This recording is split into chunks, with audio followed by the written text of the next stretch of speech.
Assalamualaikum warahmatullahi wabarakatuh. Salam budaya untuk kita semua.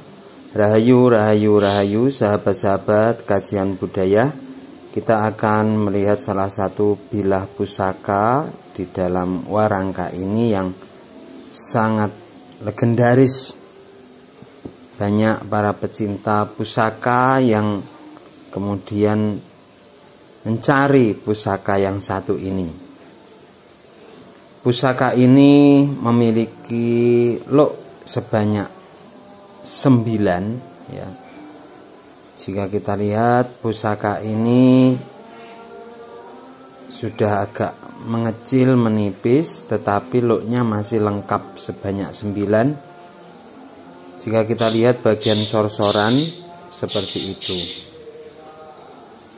Keris pusaka yang kita tampilkan ini adalah keris pusaka berluk 9 yang dinamakan dengan keris pusaka Panimbal. Keris pusaka Panimbal adalah salah satu bentuk dapur luk 9. Ukuran panjang bilahnya sedang, memakai odo-odo sehingga permukaannya gigir lembu atau gigir sapi. Rincikan lainnya adalah ada kembang kacang, lambe gajah, tikel alis, sogokan rangkap, serawean, dan juga greneng.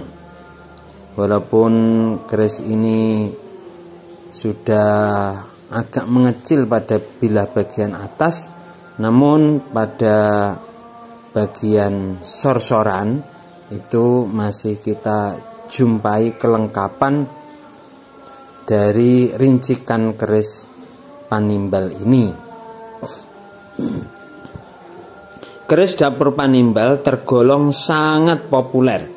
Pada zaman dahulu keris dapur Panimbal banyak dimiliki oleh keluarga abdi dalem dan keluarga dalem, karena dipercaya memiliki tuah yang menyebabkan pemiliknya dipercaya oleh atasannya, termasuk raja, untuk melaksanakan berbagai macam tugas. Menurut Serat Centini, dapur Panimbal pertama kali dibabar atau diciptakan oleh 800 empu yang disebut Empu Domas sekitar tahun 1381 pada zaman wali kerajaan Demak. Bentuk Panimbal maksudnya supaya mengetahui cerita yang sudah berpindah kepada orang lain. Ini dalam Serat Centini 3 diceritakan seperti itu. Namun keris ini dalam versi yang lain sudah dikenal sejak era sebelum itu. Bahkan era kerajaan Majapahit juga sudah banyak dikenal keris dengan dapur Panimbal ini. Panimbal dalam bahasa Indonesia berarti pemanggil, kata benda atau nomina orang yang memanggil. Pada zaman dahulu adalah suatu kehormatan besar jika seseorang atau seorang abdi dalem ditimbali atau dipanggil menghadap ngarso dalem seorang raja. Biasanya ada sesuatu yang dianggap sangat penting atau sifatnya sangat urgent, sehingga titah atau dawuh perintah dari sang raja tersebut harus disampaikan langsung kepada orang yang dipanggilnya. Maka pemanggilan tersebut merupakan sebuah kehormatan yang sangat besar. Hanya orang-orang terdekat atau kepercayaan sang raja, atau istilah sekarang ini adalah ring satu istana, yang akan mendapatkan kehormatan dan kepercayaan untuk dipanggil raja tersebut. Respek untuk mendapatkan kepercayaan dari seorang raja ini mengandung misteri, karena tidak diberikan dengan cuma-cuma oleh orang lain. Kita harus membuktikan diri terlebih dahulu, memberi sebelum layak untuk menerimanya. Dimulai dari rasa nguwong ke wong, yang berarti memanusiakan manusia. Inilah filosofi dari Panimbal. Berarti sebelum ditimbali, kita memang harus bisa mengaca diri terlebih dahulu dan melakukan manajemen diri dengan baik, sehingga kita layak untuk dipanggil.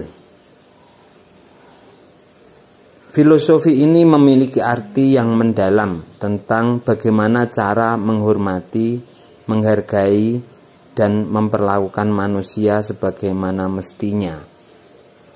Karena ketika kita mampu memiliki sifat dan karakter seperti itu, maka sejatinya diri kita adalah orang yang baik, yang patut untuk dipanggil oleh seorang raja, karena dedikasi kita menjadi orang yang baik tersebut. Ini adalah salah satu dari keris dengan dapur Panimbal, memiliki filosofi yang sangat bagus, yaitu sebuah filosofi ditimbali oleh seorang raja, penguasa, dipercaya. Kepercayaan itu timbul karena memang kita sudah mampu untuk menunjukkan dedikasi kita sebagai orang yang baik, orang yang mampu memberikan kemanfaatan kepada orang lain, sehingga layak bagi diri kita untuk dipanggil. Keris dengan dapur Panimbal ini memang sangat populer,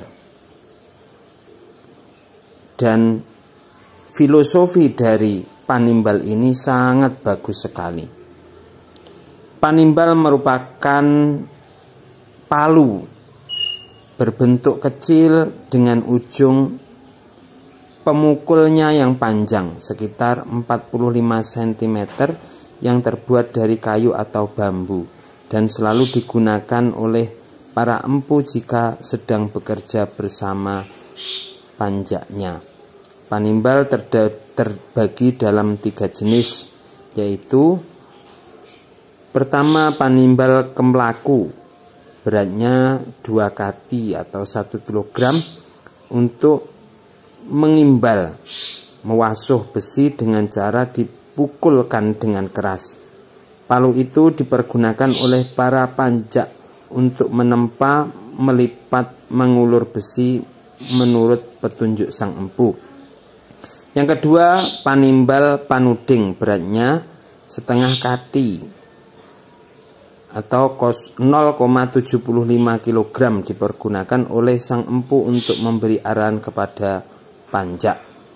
Yang ketiga, Panimbal itu pepehan, beratnya 0,5 kg, fungsinya hampir sama dengan Panimbal panuding.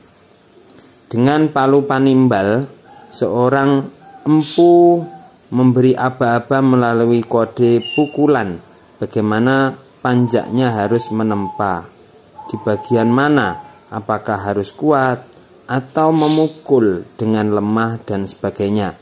Dalam proses menempa tersebut, sang empu adalah penunjuk, dilakukan dengan bisu, tidak berbicara. Setidaknya ketika kita belajar tentang palu Panimbal dalam lintasan sejarah, maka yang terpenting bagi kita adalah melihat kearifan bahwa palu Panimbal kini bukan sekedar perkakas bersalin semata, namun dapat dipahami sebagai sarana menunjuk kebenaran dan keadilan.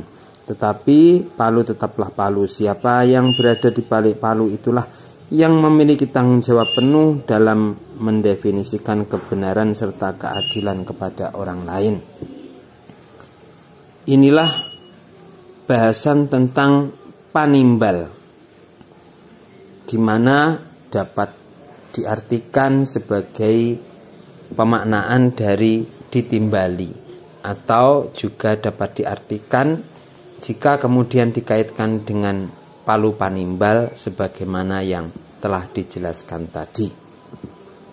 Keris pusaka panimbal ini oleh sebagian orang pecinta pusaka dipercaya sebagai keris pusaka yang juga mampu untuk memanggil, nimbali keris-keris yang lain, sehingga seseorang yang menjadi seorang kolektor hendaknya memiliki keris pusaka panimbal.